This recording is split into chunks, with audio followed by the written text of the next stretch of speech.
Hi, welcome to Power of the Network. I'm your host, Tim Locker, Vice President of Broadband here at CBM. We got a special guest this week, Mr. Kyle Goldwater. So he is relatively new to the industry. He is a territory sales manager here in Missouri and Kansas for Duraline. We've recently been responsible for the communication market here in Missouri and Kansas as well, and we work with Kyle.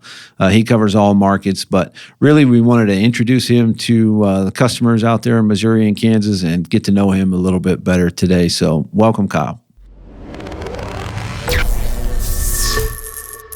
Kyle, thanks for joining us today. It's great to have you here in studio. My whole goal today is really, you're pretty fresh in the industry, and you've been working with us now for about 5 months.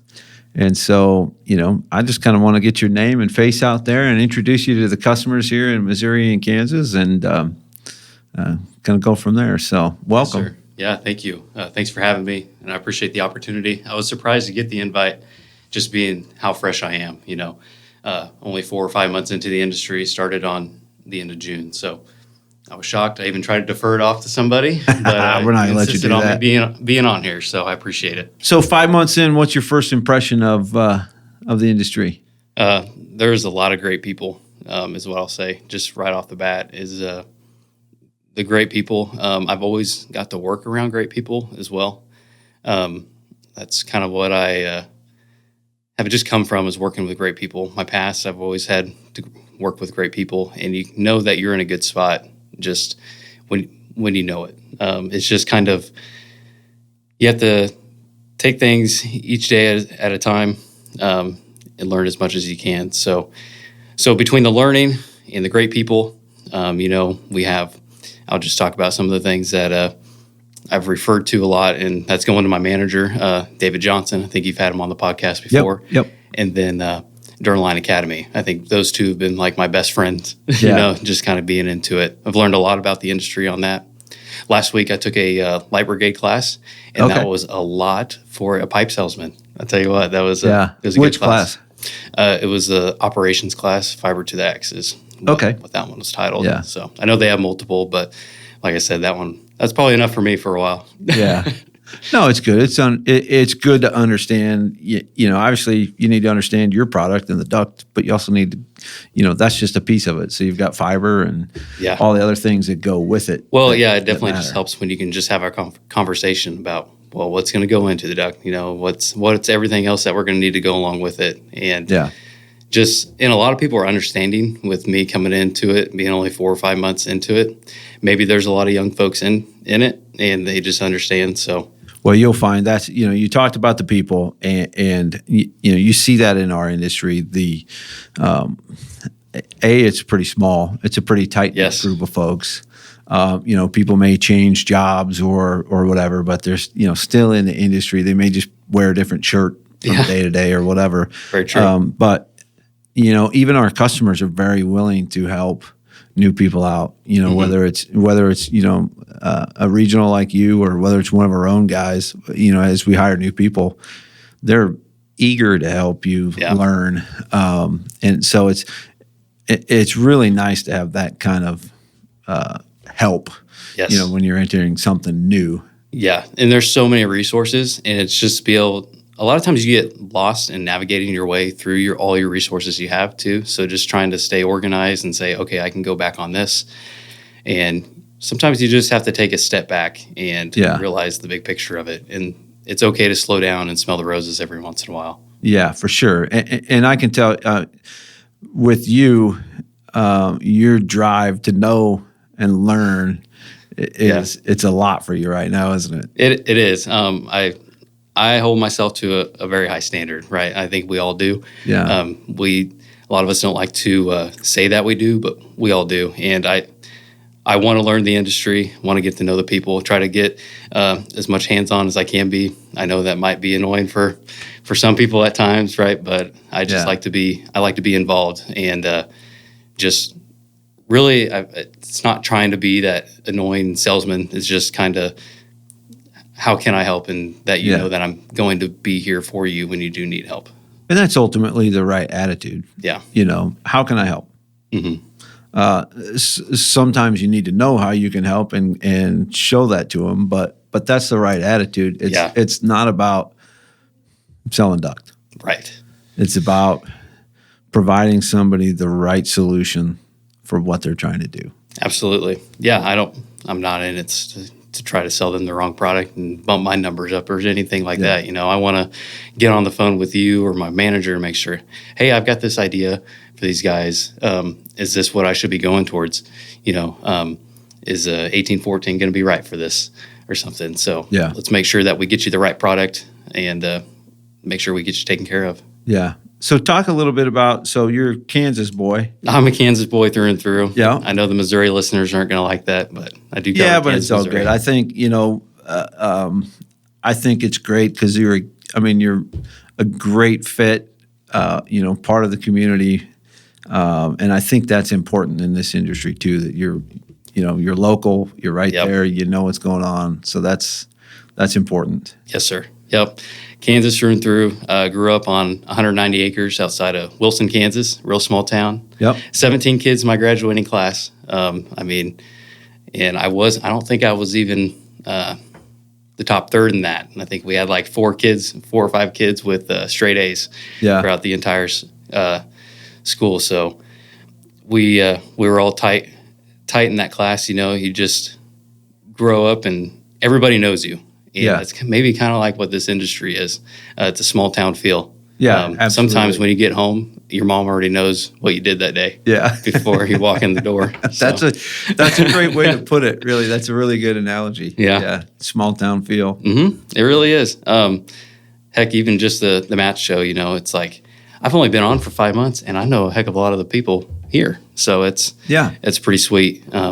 But you're right. I talked to people that have just changed positions in the short 5 months that I've been on. But you're right. They stay in and nobody leaves. Yeah. So you talk about what you did before here. So you were with the Corps of Engineers? Yes, sir. Yep. Talk about what you did there and what your responsibilities were a little bit. Yeah. So give us a little background. That's kind of like what formed me to be who I am today. I gave 8 hard years to the U.S. Army Corps of Engineers. I was a park ranger for about 5 of those years.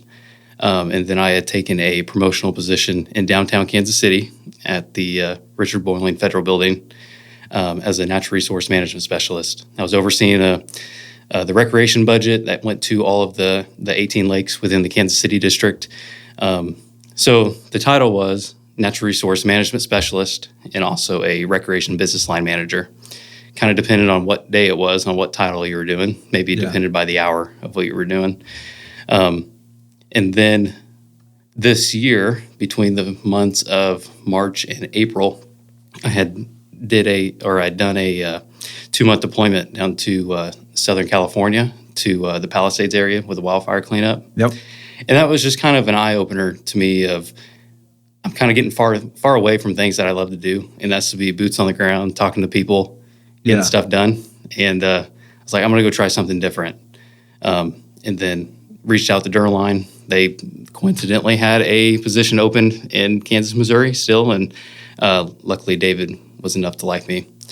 However, you asked me about what I did in that position. Yeah, I tell people I did the fighting crime and saving lives for a while as a park ranger.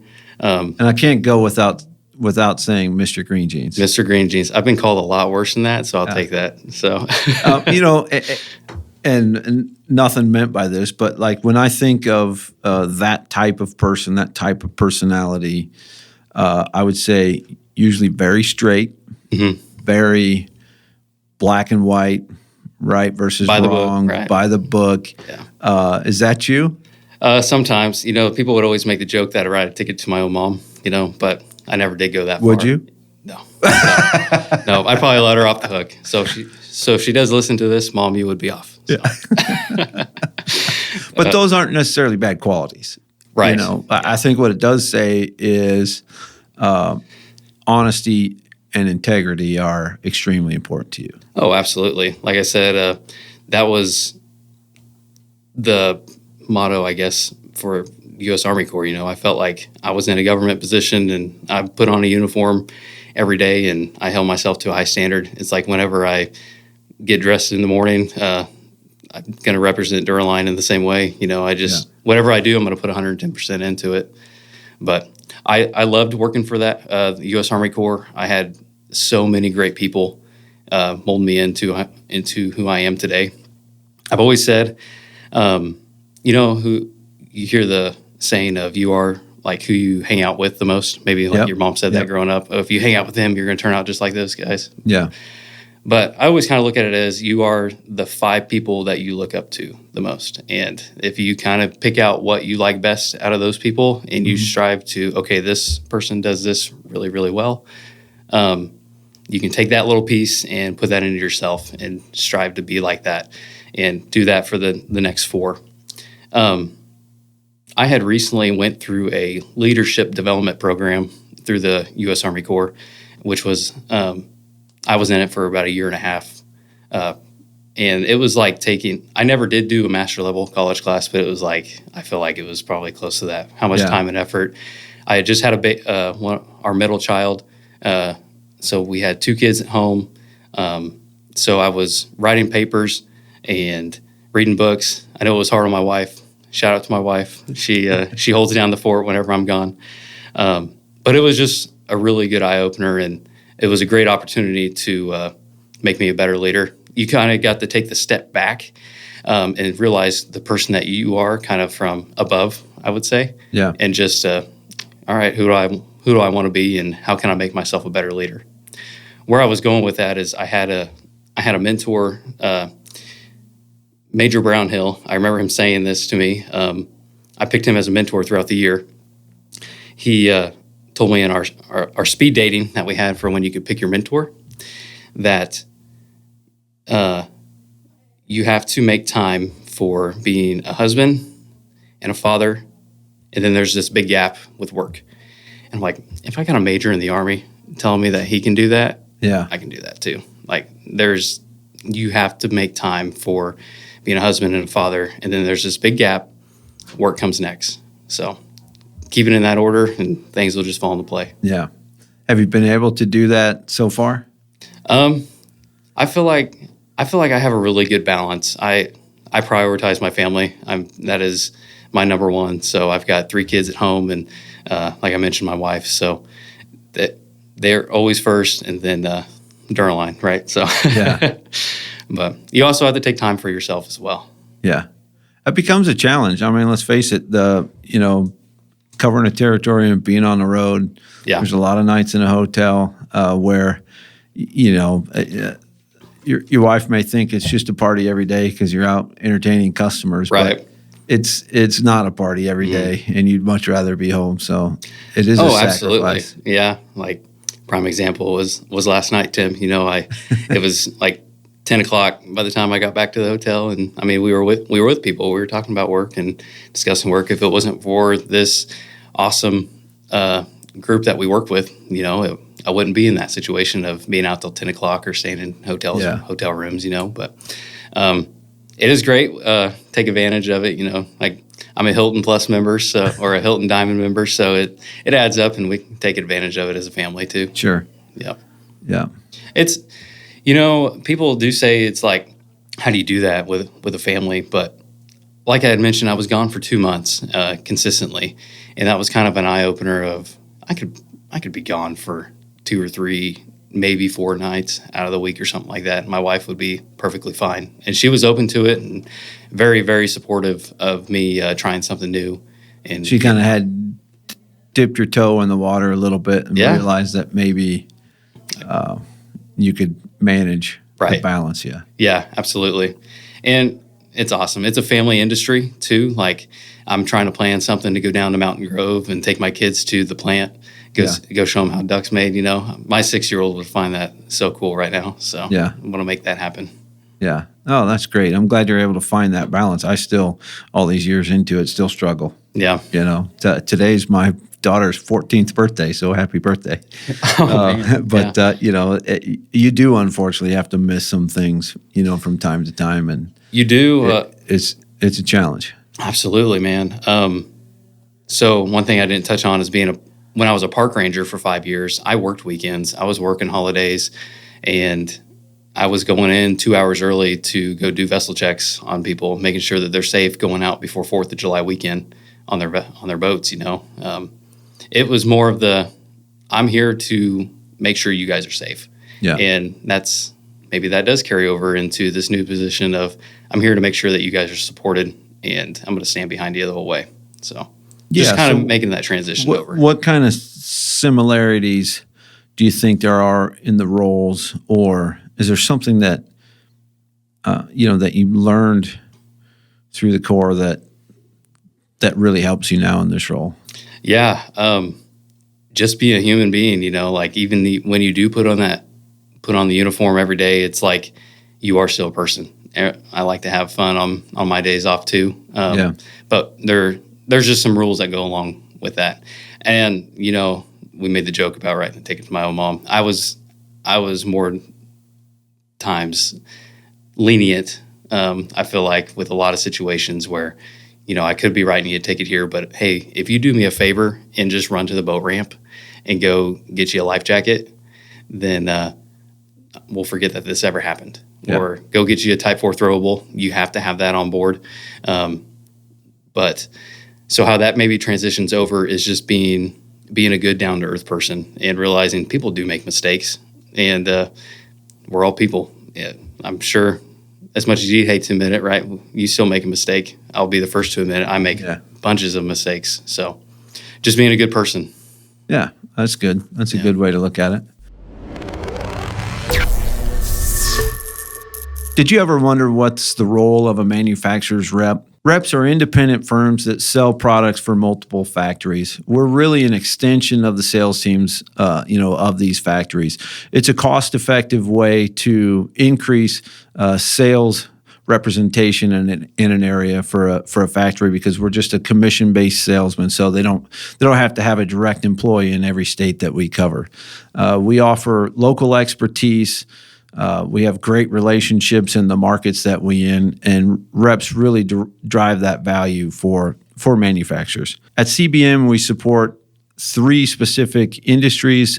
We work in commercial industrial industry, utility industry, and also in communication broadband market as well. Today, more than ever, these markets are overlapping, and because of how we're structured with our ESOP, we've got the flexibility to put our experts, no matter what field they work in the right place. So that's a benefit to both manufacturers and customers, because we can better serve our customers, we can better serve our manufacturers, and put the product experts where they need to be. So if you're looking for representation from an awesome sales force here in the Midwest, look no further than CBM. You can reach out to us here at cbmrep.com. What's been the biggest surprise to you so far, transitioning into this? Man, that's a tough one, Tim. My biggest surprise. Just the amount of support that I've had, not just through, Duraline, but also through CBM. You guys have been there to help me and help me get better, not only as a Duraline support, but also as just a person. I feel like you guys have a team of people that are looking out for me, and want to see me succeed and do great things. And I just think, I know we've talked about the people a lot already, but I just think that's been a huge thing, that of people that are actually really supportive of you. And you mentioned earlier about being in Kansas. I think that's been a huge thing too. Is just being local and having the support from people. Oh, sweet, this guy's out of Kansas, Missouri area. And I can be there within a few hours. I mean, I'm kind of centrally located for the area. I can really be on either side of my territory, east or west, within about a 6-hour drive. Which, if you have something that ever comes up at home, you can make that drive back home if you really have to. Something came up. Gives you a little flexibility. Yeah, being placed in your territory correctly is a big advantage. Yeah. A big advantage. Because then, if you're on one far end and it's 12 hours away, a lot more nights on the road. Yeah. So Right. I also, so maybe more specific to the question now that I've had some more time to think about it, is just all the moving parts is very interesting. You got to have fiber, you got to have duct, you got to have couplers, and you got to have the right people to install the fiber. You got to have lubricant if you need that. And there's just so many things that you got to think about when you're building or if you're upgrading, and that you got to take into perspective like that. So it's just cool to be a part of, and I've learned a lot along the way, man. Yeah, you certainly have in a short amount of time, and that's one thing I admire, that your eagerness to learn. Without that, you can't be successful. Absolutely. I think as a salesperson, I think you need to know you got to be an expert, right? And everybody should strive for that. So if you don't know your products, it's pretty tough to sell, right? Yeah, for sure. That's just step one. Mm-hmm. What do you think is the biggest challenge just in terms of the sales process itself? Biggest challenges within sales? Yeah, just the whole process of selling. Was there anything that you did prior that was similar to sales, or so the only sales experience that I had is we sold America the Beautiful passes. So it's not even comparable to what this is. But sales has been so fun, and what's weird is that it kind of ran in my family. Like my grandpa was a salesman, and then did it after he retired. I remember going to coin shows and stuff with him, so he carried over. I had a coin collection when I was a kid, and always trying to turn over coins and make a little bit of a profit to go buy more.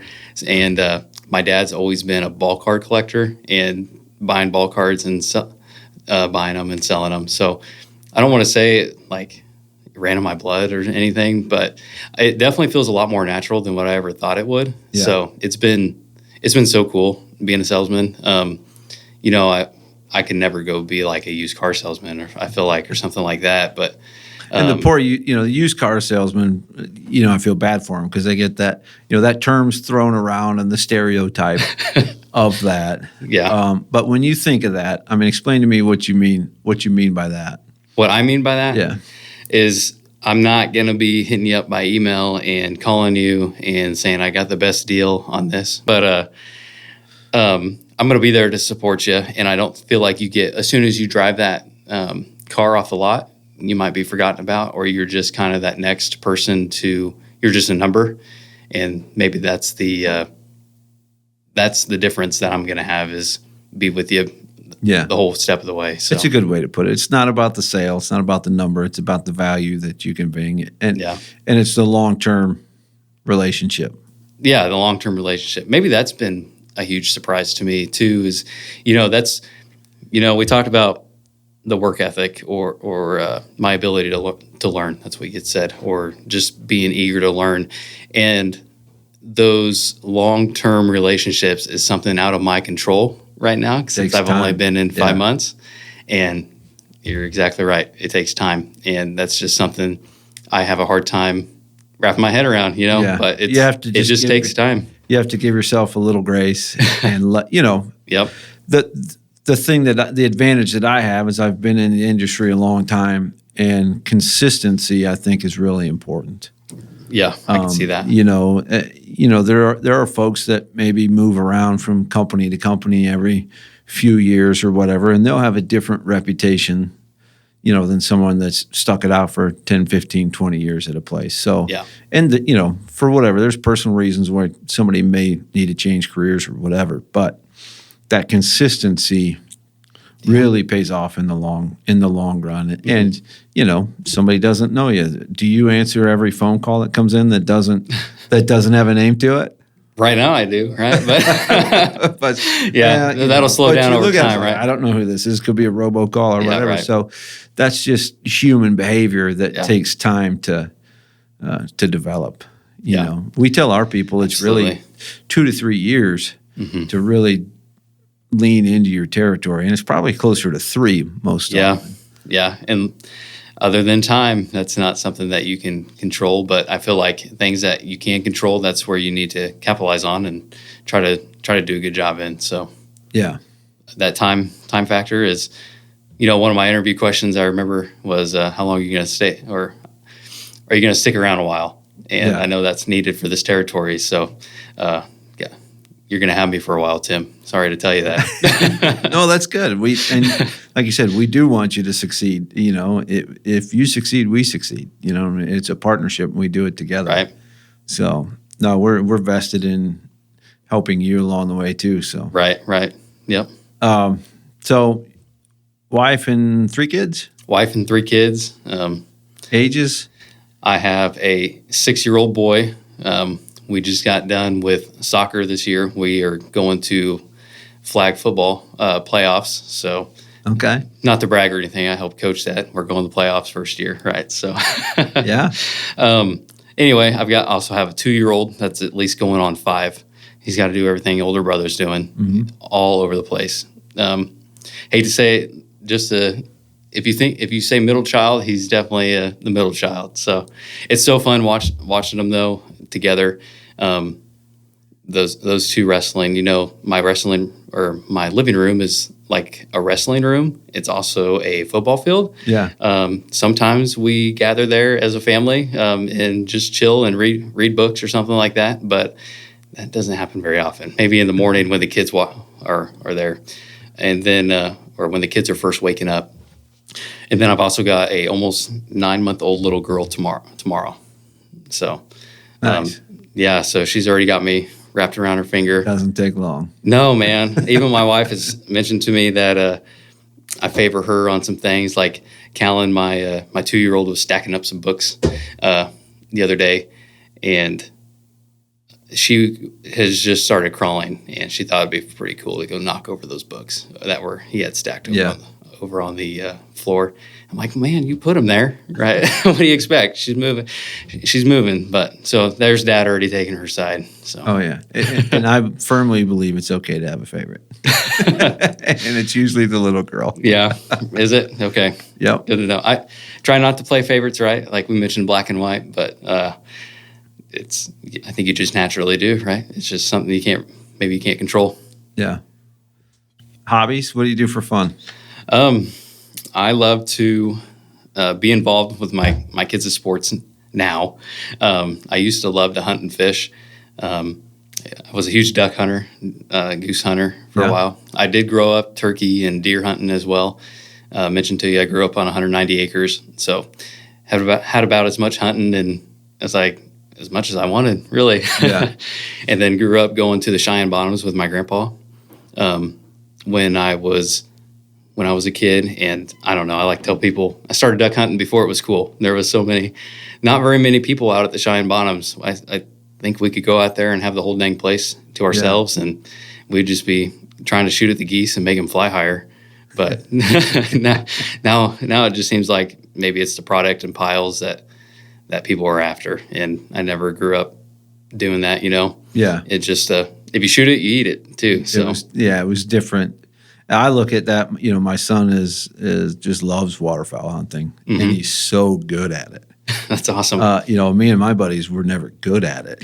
We didn't have anybody to teach us. Yep. We just went out and did dumb stuff and never got anything. Right. And now you've got YouTube and everything else, and you can, he's taught himself how to call and spend the time scouting and putting all the work in, and just the difference of how much better he is than I was is amazing. There's that. You said scouting, and it's like going on almost 2 or 3 hunts prior to the actual hunt. And that's something that is a huge time suck when you're waterfowl hunting.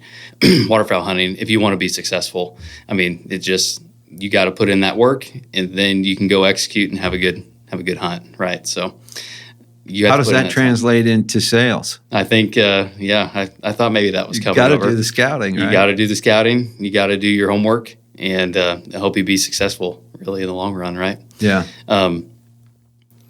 Maybe that's never really put those two together, so that was good for you to catch that.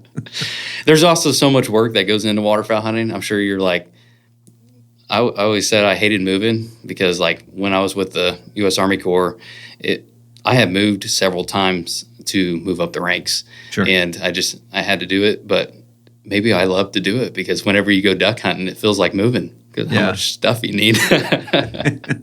So maybe that's what it was. I have I catch an invite with my son once or twice a year for a good waterfowl hunt. Nice. But it's usually he and his buddies, so I don't make the cut most of the time. So I spend most of the fall in a tree stand. So hey, there's nothing wrong with that. I've had some awesome encounters. Some of the things that I think about quite often, just and I had a bow in my hand, and just during the rut, and you're out there in your tree stand. There's really nothing like it. Some of the close encounters that you can get, and, whether you're with somebody or not, just some of the things that it does for you and be outside. And I mentioned earlier, stop and smell the roses. And that's one of those times that you can actually do that. Yeah. For me, it's clarity. We did an early season hunt this year, right at the beginning of the archery season. And, just to spend 5 days outside in a tree by yourself, you have time to clear your head. Yeah. Think about what your priorities are. It's just, to me, it's therapy. So yeah, it really does feel that way. I grew up playing sports. I didn't play golf, which I wish I would have, being in this industry. But so I've always been a little competitive too. So like I mentioned to you, I coached flag football this year. You can imagine being from a small school, you were kind of pushed to do all the sports. I remember with 17 kids in a class, you're on every team. Yeah, that's right. And you were playing offense and defense. If you have any talent at all, you're playing.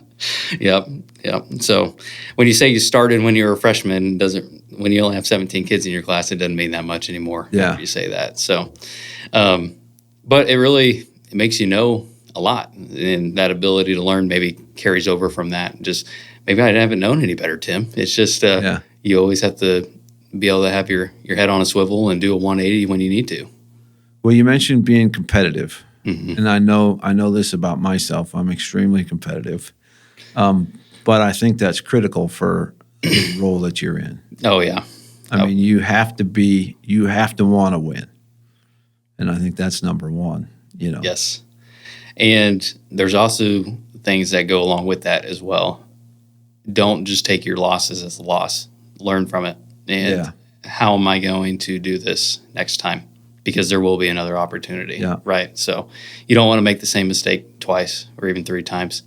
Did you know it takes, like, the human brain 7 times for you? Like, if you have to read something or hear something, maybe 5 to 7 times before it actually sticks with you. Yeah. So I've heard that, yeah.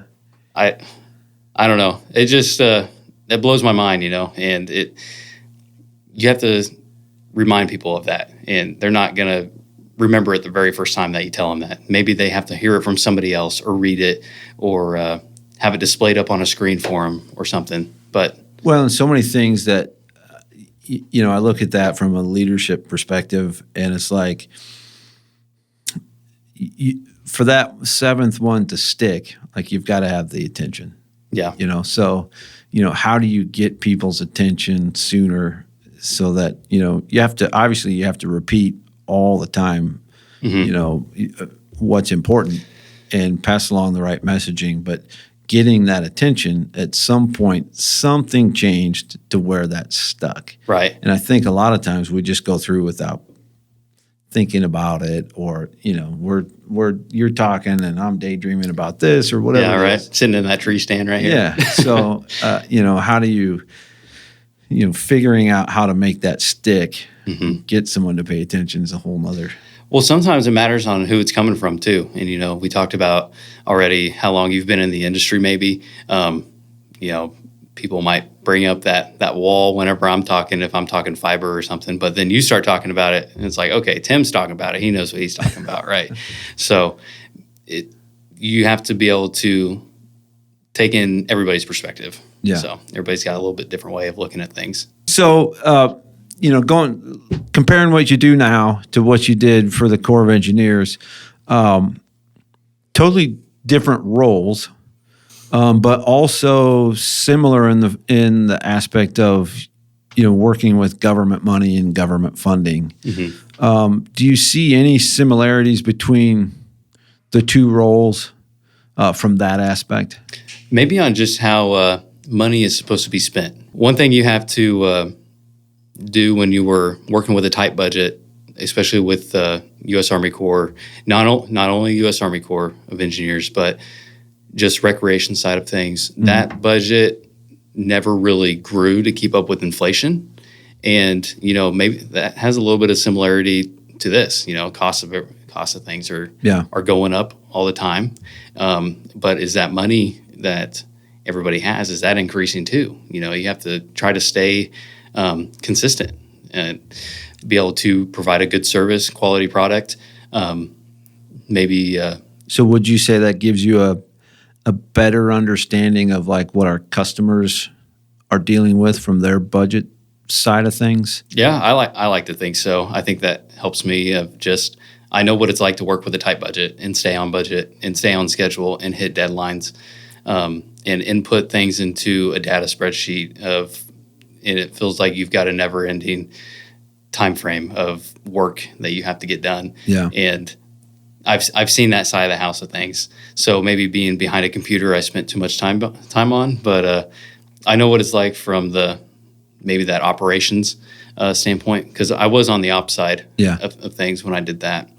But also when you're in that role, I think what is important is being a leader. We have, maybe that's a little off subject, but there's so many opportunities to be a leader, and you don't have to be in a supervisory position to be a leader.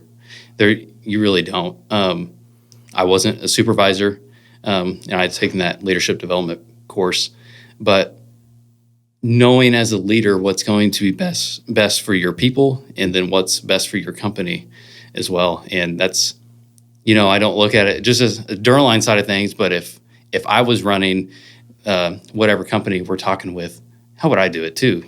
What is, maybe we have a better idea if we can come up and say, hey, you might save a few cents here if you would think about this, or something like that. So we're just going to be on the same team. I know what it's like to work with a tough budget, man. One thing too, I mentioned is never forget where you came from too. And I grew up, like I said, small town, Wilson, Kansas. I said 190 acres. Maybe people think, man, this guy's got to come from a little bit of money, but I never did, I guess. So we spent a lot of time fishing. Land back then wasn't worth what it is now. Oh man, it's not. And it was family that got it for us too, and it was just handed down. So I don't have that. That's my grandparents' is right, but it's just like I said, never forget where you came from and appreciate everything that you got. Yeah. No, that's great. So back to the leadership, you're in a perfect position. Like you said, you don't have to be in a supervisory role, but where you're at, we take direction from you. I mean, even though you're new and we're trying to help you, progress, but you've got all of us, working for you as well. So just because it's not in the title doesn't mean you don't set an example. That's why it's super important for me to be that listener and not just try to, I'm not going to shut you guys out. If you have an idea, like, okay, I might not jump to it right then and there, but I'm going to take it back and I'm going to chew on it for a while. Yeah. Say, all right, Tim was right. I'm not going to tell him again, that. You'll have I'm not going to tell him that, but he was right again. Yeah. I guess we'll go that direction. Yeah. Well, I can't thank you enough for joining us. And like I said, it's great for us to get your name and face out there in front of the customers, to the folks we have here in Missouri and Kansas. And anything for me, anything you want to get off your chest? Or yeah, sure. I got a question if you don't mind, if we got time. Sure. All right. So we've talked about leadership quite a bit, and listening from you and maybe some other podcasts, you didn't come from a leadership role. No. Did you? Nope. Previously? Okay. So how have you been able to make a good transition over into being vice president? I don't know that I have. Of course, I'm probably the most critical of myself. But it's been a process. They kind of, the best way to ruin a good salesman is make him a sales manager, right?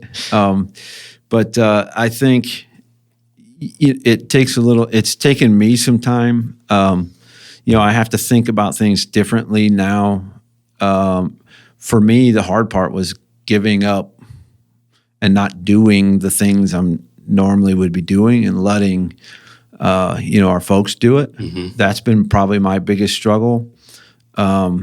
Realizing now what's going to make us better is making our people better. So my strategy now is not what can I do, but what can I do to make our people better. And that's kind of where my focus is at, making them the experts, bringing them confidence, supporting them where you need to, letting them fail where you need to. Yeah. But really invest in the people. And then I think you just have to care. Like I think it's important to really care about why they're here, what's going on in their lives. Everybody's working for different reasons. Yep. We've all got different priorities and what we want to do and what we want to achieve. And maybe they want to achieve something that's not here, but we still have to help them get that in some way. So yeah, absolutely. That's kind of been my thought process anyways, is A, stop doing everything, and B, delegate, right? Yeah, not just because I don't want to do it, but the more they can do, the better they'll be. Well, yeah, that's not what I was getting at of taking the load off of you, right? But you have to rely on that person, and that shows that you have the faith in them to take care of it. Yeah. It might not be the way that you do it or that I would do it, but everybody's a little bit different. Yeah. So I 100% understand what you're saying on that. No, I appreciate that question. Yeah. But that's all the question I had off the top of my head. It was a good one, so I want to make sure I didn't lose it. So no, I appreciate it. And if there's anything about me you'll find is I'm an open book, probably sometimes too much, but you'll get my straight thoughts. Mm-hmm. So, but like I said, we're grateful to have you. We're eager to work more with you, and we do. We want you to be successful, and hopefully you're around a long time. So yeah, I hope so. It's been awesome so far. Met some great people. Looking forward to keep trucking along, man. It's been awesome. Let's go do it. All right, do great things. I appreciate it. Thanks. Yeah, thank you. Thanks again, Kyle, for joining us. It's been great. I enjoyed our conversation. It's great to get to know you a little bit better. We look forward to a long future working with you, and it's great to have you as part of our team. So thank you. And remember, if you need help with a project or looking for representation here in the Midwest, look no further than CBM. You can find us right here at cbmrep.com. If you would, take some time, like, comment, subscribe. Let us know what you'd like to see on future episodes. And thanks again for joining Power the Network. Until next time, we'll see you next time.